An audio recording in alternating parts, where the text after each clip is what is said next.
So, my question for you all is, um, do you have any evidence from your course, and it could be anecdotal evidence or maybe something from an assessment that goes you hear where it says AAC&U says, quote, significant educational benefits.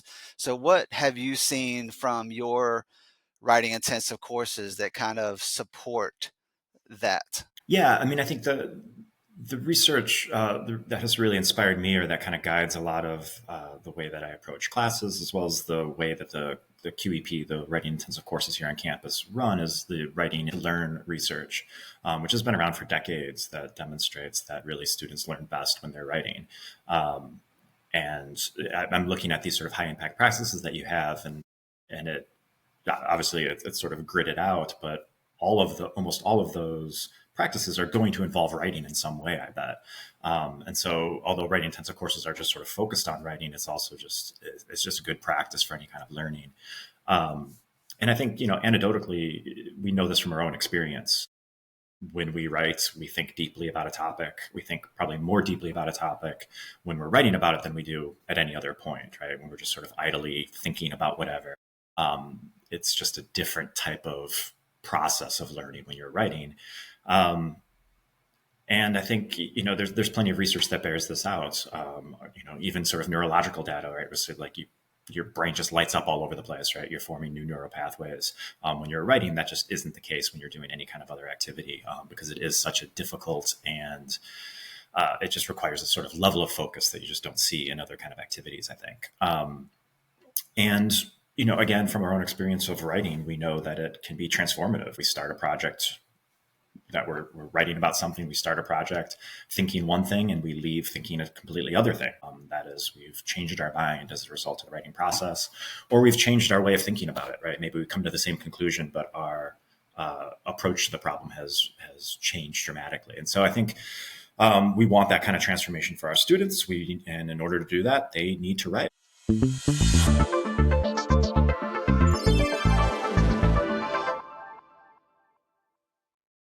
So one other kind of just general setting the stage here a little bit that I wanted to go over is um, key elements of high impact practices. And I will say, just kind of a little side note, I did go about a week or two ago to Indiana University, their Indianapolis campus, and they have the largest uh, um, higher education assessment conference in the world there.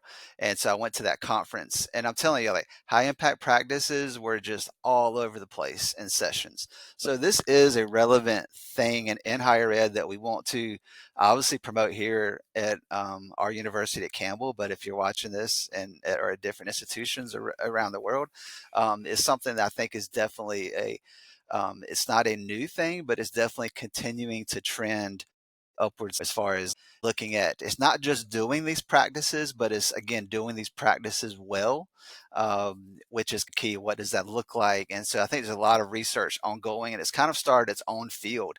I even met people at the conference that were from certain universities, and their job title had high impact practices in it. Like that was like one of their focuses of their institution. So very interesting.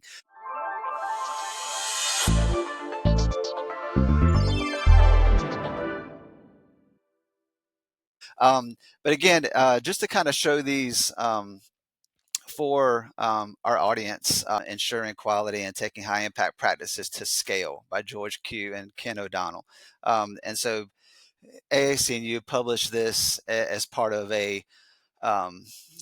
I guess, a focus that they have on these high impact practices. So when we talk about high impact practices, we don't have to just focus on these 11. Now, these are the 11 that have gone through all the rigors of being selected as these official 11, but there's still a lot of work being done in higher ed. They're looking at, okay, does this practice is there enough evidence and support for this practice to make it number 12? All right, there's still that kind of research going on. And really, whatever you're doing, whether it's writing or something else, if you can integrate some of these things in it, you're kind of upping the impact on the student, upping the academic, upping the engagement, um, upping the real world kind of skill building. So again, I'm just going to look at these real quick. These 8 performance expectations set at appropriately high levels. Significant investment of time and effort by students over an extended period of time. Interactions with faculty and peers about substantive matters. Experiences with diversity, wherein students are exposed to and must contend with people and circumstances that differ from those with which students are familiar.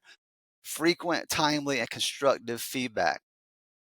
Periodic, structured opportunities to reflect and integrate the learning. Opportunities to discover relevance of learning through real-world applications.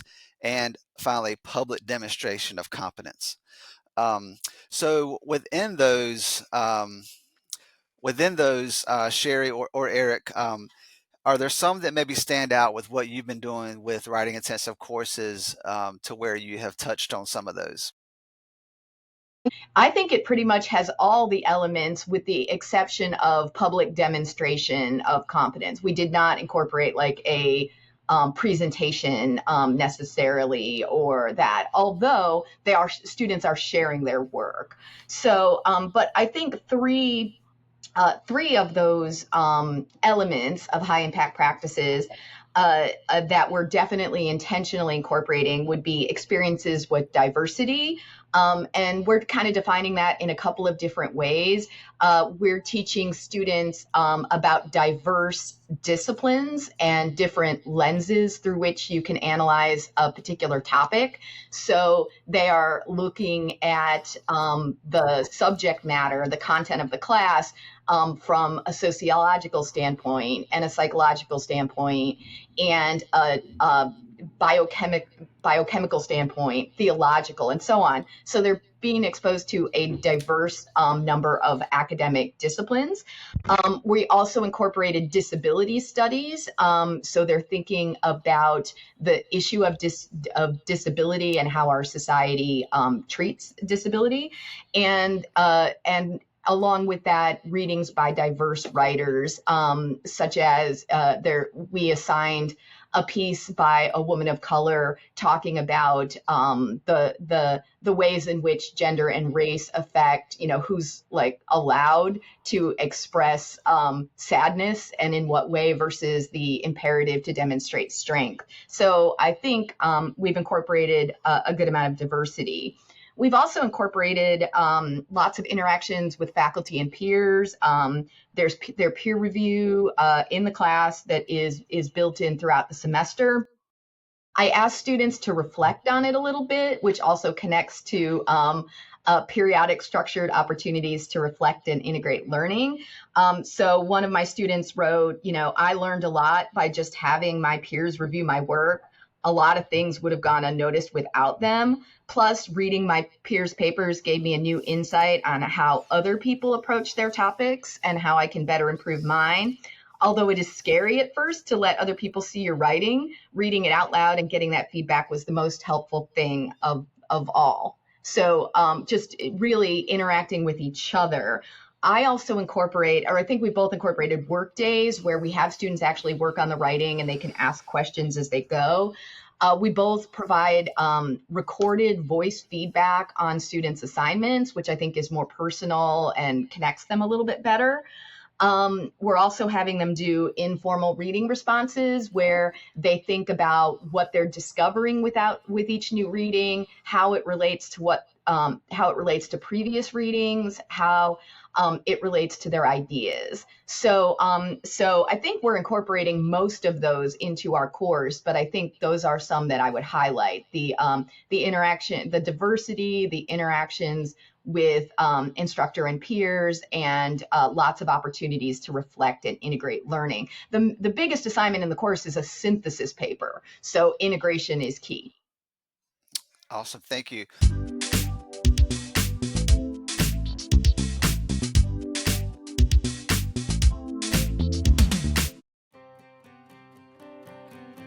We Write program came out of the QEP, which stands for Quality Enhancement Program. We were looking for ways to enhance our students' education. What I hope for the students when they come into the We Write classes is that we are providing them with interesting assignments that will engage your mind and your interest, no matter what the subject matter of the class is, and writing in lots of different ways. When I was a student at Campbell, I took what felt like a lot of writing classes, and it was tedious and it was hard work. And I just remember that I thought, am I ever going to use this one day? And it turns out I use it all the time in my professional career. And it's hard to envision yourself doing that when you're, a freshman at Campbell or anywhere in your academic journey. But I guarantee you these skills will be put to use every day. My name is Katie Smith. I graduated from Campbell in 2004, and I'm the CEO of PHC Restoration. We repair damaged properties, and we are proud to be an Orange-owned company. I use writing every day at work. I am drafting emails, I am writing articles for trade publications, or creating content for our website or social media like LinkedIn. It's an important part of my day-to-day work. Students will benefit from this program because not all of us are naturally good at writing. You get better by practicing, you have skills training. We want for you to get those skills, but we're trying to put them in ways that are engaging. Some of the skills that I learned here, especially for writing, would be tailoring my message to my audience. Part of being a business owner is telling your company's story, and so we have to write in our brand voice. We have to be consistent with our messaging, and we have to reach our audience, and that starts with knowing who our audience is. And so whether it's on social media, our website, brochures, we're writing every day at work. If you're producing content that constantly requires a second set of eyes and a lot of edits, then you're taking up valuable time from the company of achieving its goals. And so the more polished your writing skills can be before you get to your professional career, the better off you're going to be. So we're trying to create a program where we teach skills that are relevant to who you are and where you are going to be when you graduate from Campbell. And that's my hope, that you will be successful in a world where writing is central to who you will be.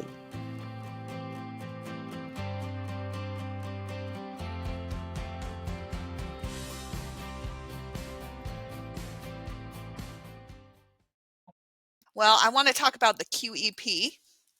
The library's head of reference and instruction has received all of our the QEPs that the librarians get to go through and assess the sample papers. And this librarian is taking out all of the student information, kind of stripping it so that we can blindly score those QEP samples as a team project in the next month. And I know that you, Eric, are also really busy with QEP. Any updates on how this cycle has gone? Yeah, it's going great. Can't complain. We do have a new director, Sarah Adams, who we hired, who's going to be taking over next year. So we're excited to have, and she is a writing specialist that's going to be able to really shepherd this into the next phase of the project. I like to think of that the first sort of few years are really just getting it up on its feet, and particularly getting all the faculty that are engaged in these writing intensive courses through workshops and getting ideas and starting to implement them. And now we're kind of moving into the next phase where it's a little bit in the same way that Sherry and I, right, we got the class up on its feet. We know what to change now. We know what to tweak. We are starting up the community of practice where I'm trying to get which I'm trying to get all the faculty that have been teaching these classes to come back and meet and talk about what has worked and what hasn't worked, to kind of, again, just kind of fine tune the approach. Maybe someone that's not in a program outside of those general ed we write courses that want to up their writing intensity in their courses. What is like an intervention that they could try to kind of take that first step? Sure. I think, and this is something that we went back and forth with when we were developing the QEP, and something that I kind of fought for was just to put a requirement of just a certain amount of pages written. And that sounds really trite. That is just like, okay, we're just going to count how much they're writing. But from my perspective, again, it's that writing is learning, right? And the more you're writing, the more you're learning. And so it doesn't necessarily matter if all of those are graded. It doesn't necessarily matter even if all of those are read, right? But there should be a certain amount of writing that takes place in it, and that's fairly easy to require with it. And that's part of that reflection. And that, I mean, that is kind of, it could be measurable to see how the quality of those reflections are building. And that's another, I guess, right, for a plug right now for everyone watching for ePortfolios, because ePortfolios was added to this list of 11, and it's sort of like like the house that can kind of store all the other 10, if that makes sense. So I don't know, that's probably a better way to explain that, but it's like a lot of the things, even with this, an e-portfolio process where you could kind of, a student could not only, you know, share their writing, but have a space to reflect on it and then share that out. There's a lot of ways that uh, you know, that could be directly use ePortfolio as a direct assessment outside of some, you know, examination or testing or that kind of thing. All right, thanks for that.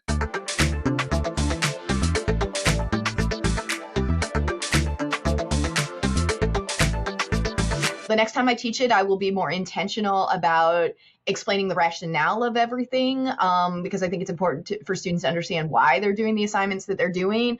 So for example, the informal reading responses, we asked students to reflect on every reading we assigned, and there was a lot of reading.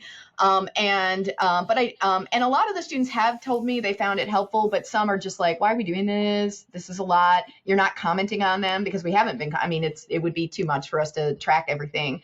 As Eric was saying, not everything they write has to be even read, let alone assessed. But I think really being more explicit with them about writing to learn, about, here's why you're doing this. Here's why it's important that you do this. Here's why you're getting credit for doing this, but why, frankly, you don't need feedback on literally everything you write for it to be valuable. I think the other thing is I will be more intentional about explaining the idea of what a discipline is, because I think I came in and sort of assumed, well, they know there's different majors, but I don't think that the students really struggled a bit to be, okay, well, identifying what source went with what discipline or how it worked. Now, some of that is because a lot of work is interdisciplinary inherently. So we had sociologists clearly using insights from psychology in the things that they're writing. So helping students to get a better sense of academia sort of at the beginning, sort of introducing the idea of what disciplines are, how things fit. So I think there's ways of framing the course, both in terms of the content of interdisciplinary thinking and the rationale behind all the assignments that they're doing. We also are making some changes to kind of like the primary and secondary sources and how we assign that. And Eric might want to talk about that a little bit more. But we definitely recognize that there's room, that this was very much a trial run, and we definitely see what's working well. But we have an idea of what will adjust to improve. That public performance of knowledge. We didn't call it that, but that's kind of what it is. And so that's something that I've done in my upper division classes, where they take their research and they try to make it public in some way. And I would really like to include that in this class. We just didn't have space for it. But now listening to you talk, Jody, about some of these high impact learning practices, I'm wondering if that's worth revisiting and finding ways of incorporating that into the class.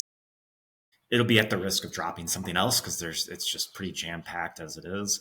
But I'll have to think more about what the trade off might be, because the synthesis papers that's really the core of the class, where they write the two synthesis papers, one on happiness, one on sadness. I think, as Sherry said, part of that assignment is they have to show it to somebody outside of the class, and that's to get the students thinking about audience and to get the students thinking about like, hey, look at. I need to explain to somebody that doesn't know this text or this research what's going on. And so it's already kind of built into it. And then maybe taking that the next step, and can you turn that paper now into some something public facing, a podcast, right, a video, a poster board, whatever the case may be.